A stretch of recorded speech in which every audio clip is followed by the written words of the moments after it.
السلام علیکم ورحمۃ اللہ وبرکاتہ۔ میں ہوں آپ کا میزبان زین الدین، اور آج جنات کے حوالے سے کچھ نئی معلومات لیے آپ کے پاس حاضر ہوا ہوں اس ویڈیو کے ذریعے۔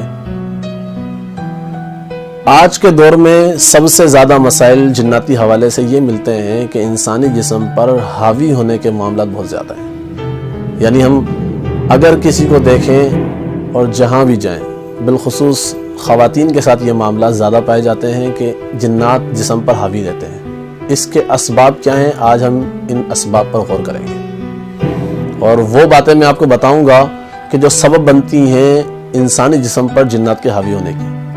اگر ہم آج سے پچھلا دور دیکھیں، 1900 کی دہائی کے اندر دیکھیں، تو بیت الخلاء ہمارے گھروں میں نہیں ہوتے تھے، بیت الخلاء گھر سے باہر ہوا کرتے تھے، اور انسان چاہے وہ مرد ہو یا عورتیں ہوں تو وہ حاجت کرنے کے لیے یا تو گھر سے باہر نہر کے پاس یا جنگلات میں یا دوسری جگہوں میں جایا کرتے تھے، کیونکہ جس جگہ پر گندگی کا غلبہ زیادہ ہو وہاں پر جناتوں کی کثرت ہوا کرتی ہے۔ اب چونکہ بیت الخلاء ہمارے گھروں میں ہے، یعنی ہمارے گھروں میں داخل ہو چکے ہیں، اور اس حد تک داخل ہو چکے ہیں کہ اب ہر کمرے کے ساتھ ایک اٹیچ باتھ بھی موجود ہے۔ اگر ہم حدیث کا مطالعہ کریں تو پیارے آقا صلی اللہ تعالیٰ علیہ وسلم نے ہمیں تعلیمات ارشاد فرمائی ہیں کہ جب تم بیت الخلاء میں داخل ہو تو دعا کر لیا کرو، اللہم انی اعوذ بک من الخبث والخبائث، اے اللہ میں تیری پناہ چاہتا ہوں خبیث جنات اور خبیث جناتیوں سے یا جنات عورتوں سے۔ تو چونکہ اب بیت الخلاء گھر میں ہے تو ان کی رہائش گاہ بھی چونکہ بیت الخلاء میں ہوتی ہے، تو اب یہ معاملات ہمارے گھروں میں داخل ہو چکے ہیں۔ گویا کہ جنات کو ہم جنگلات سے، نہر کے کناروں سے اور دوسری جگہ سے اپنے گھر پر لے کر آ گئے ہیں۔ تو اب چونکہ لے کر تو آ گئے ہیں، مگر اسلام کی تعلیمات سے ہم کوسوں دور ہیں، تو ہمارے ذہن و گمان میں، ہمارے دل و دماغ میں اس طرح کی کوئی بات نہیں ہوتی کہ ہم نے بیت الخلاء جاتے وقت بھی دعا پڑھنی ہے اور بیت الخلاء سے نکلتے وقت بھی وہ مسنون دعا پڑھنی ہے جو ہمارے پیارے آقا صلی اللہ تعالی وسلم نے ہمیں تعلیمات دی۔ اب ہم اس کے علاوہ اور دوسری طرف دیکھیں تو جنات کے حاوی ہونے کی دوسری وجہ سب سے بڑی یہ ہے کہ پاکی اور ناپاکی کا خیال ہمیں نہیں رہتا۔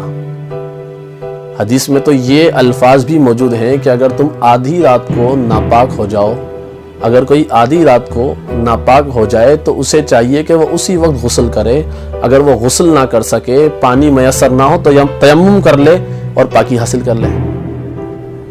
مگر جس معاشرے میں ہم جی رہے ہیں، ہمارے اندر سے پاکی کا تصور اس قدر چلا گیا ہے کہ اگر رات کو کسی پر غسل فرض ہوتا ہے یا کسی وجہ سے وہ ناپاک ہوتا ہے، یا کوئی شادی شدہ مرد رات کو اپنی زوجہ کے ساتھ ہم بستری کرتا ہے، اس کے بعد چاہیے تو یہ کہ وہ ہاتھوں ہاتھ غسل کرے، مگر اس سے ہم کوسوں دور ہیں۔ پوری رات گزار دیتے ہیں، پورا دن گزار دیتے ہیں۔ اصولی طور پہ ہونا تو یہ چاہیے تھا رات کو پاکی حاصل کرتے، فجر کی نماز پڑھتے، لیکن ایسا بھی نہیں۔ تو ناپاکی کی وجہ سے یہ چیزیں جسم پر زیادہ حاوی ہوتی ہیں۔ جب انسان پاکی کی حالت میں ہو تو ایک قدرتی روحانی خول انسان کے جسم کے گرد ایک حصار بن کر رہتا ہے، اور گندی چیزیں، ناپاک چیزیں انسان کے جسم میں داخل نہیں ہو سکتی۔ چونکہ قرآن کے اندر بھی ہم یہ سنتے ہیں، قرآن کے اندر اس طرح کی آیتیں بھی آئی ہیں کہ شیطان تمہاری رگوں میں خون کی طرح دوڑتا ہے۔ تو اب چونکہ ناپاکی ہوتی ہے تو یہ جنات، یہ ذریت شیطان ہے، یعنی شیطان ہی کی اولادوں میں سے مختلف قولوں کے مطابق، تو یہ انسان کے جسم میں بھی داخل ہوتے ہیں۔ نمبر 3، ہم اسلام کی تعلیمات سے کوسوں دور ہیں۔ تو رسول اللہ صلی اللہ تعالیٰ علیہ وسلم نے ارشاد فرمایا جب مغرب کا وقت ہو تو اپنے بچوں اور عورتوں کو سمیٹ لیا کرو، کیونکہ اس وقت شریر جنات پھیل جاتے ہیں، اور اس معاملات پر بھی غور کرنے کی ہمیں فکر نہیں ہوتی۔ نمبر 4، حدیث میں یہ الفاظ بھی ملتے ہیں کہ جب رات کے وقت قبرستان کی طرف جانا ہو تو فرمایا اگر تم اکیلے ہو تو ادھر سے نہ گزرو۔ اور قبرستان ہماری آج عام گزرگاہ ہے، اور قبرستان بھی پہلے شہروں کے باہر ہوا کرتے تھے، فنائے شہر میں ہوا کرتے تھے، شہر کے اندر نہیں ہوتے تھے۔ اب چونکہ قبرستان ہمارے علاقوں کے اندر موجود ہے، گزر کے آنا ہوتا ہے، تو اس پر بھی احتیاط نہیں رہتی۔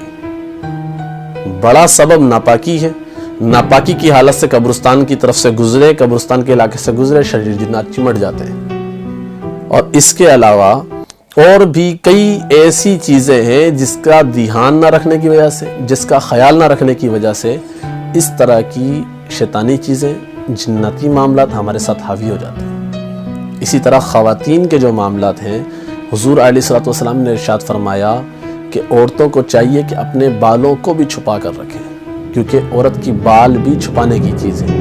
آج جنات کے حاوی ہونے کی ایک بڑی وجہ کھلے آسمان کے نیچے ننگے سر کھلے بالوں کے ساتھ گھومنا ہے، جس کی وجہ سے بھی جنات خواتین پر حاوی ہو جاتی ہیں۔ اس کے علاوہ عورتوں کے مخصوص ایام، اس ایام کے اندر اپنے جسم کو مکمل ڈھک کے نہ نکلنا، اس وجہ سے بھی چیزیں حاوی ہو جاتی ہیں۔ اور ساری باتوں کا نچوڑ یہ ہے کہ چونکہ ہم نماز، روزہ، قرآن اور ان تمام چیزوں سے دور ہو گئے ہیں، نہ قرآن پڑھنا، نہ نماز پڑھنا، نہ ذکر و اذکار کرنا، یہ بھی ایک وجہ ہے جو جنات کے حاوی ہونے کا سبب ہے۔